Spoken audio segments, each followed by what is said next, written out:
খালার বাসায় যাওয়ার পথে বাবার কাছ থেকে ছিনিয়ে আবারও তার সঙ্গে পাশবিকতায় মেতে ওঠে একদল বখাটে যুবক। তবে এবার আর সেখান থেকে বেঁচে ফিরতে পারেননি কিশোরী আমেনা। রাতভর পাশবিকতা শেষে গলায় ওড়না পেঁচিয়ে শ্বাসরোধ করে তার জীবন কেড়ে নেয় মানুষ নামের কিছু নরপশু। আর সেই ঘটনার পরদিন বৃহস্পতিবার সকালে সর্ষে ক্ষেত্রে পড়ে থাকতে দেখা যায় হতভাগ্য আমেনার মরদেহ।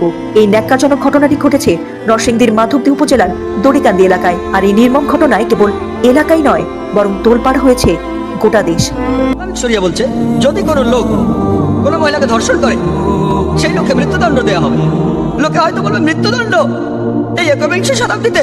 ইসলাম একটা বর্বর ধর্ম, এটা একটা নিষ্ঠুর আইন করি। যদি আমেরিকাতে ইসলামিক শরিয়া প্রয়োগ করা হয় যে প্রত্যেক পুরুষ যখন কোনো মহিলাকে দেখবে দৃষ্টি নিচু করবে, মহিলারা সবাই হিজাব মেনে পোশাক পরবে, আর তারপর যদি কোনো পুরুষ কোনো মহিলাকে ধর্ষণ করে তাহলে মৃত্যুদণ্ড। আমি আপনাদের প্রশ্ন করছি, এতে করে কি ধর্ষণের পরিমাণ বেড়ে যাবে? সেটা কি একই রকম থাকবে নাকি কমে যাবে? এটা কমে যাবে, এটাই কার্যকরী আইন। ইসলামিক শরিয়া প্রয়োগ করলে হাতে হাতে ফল।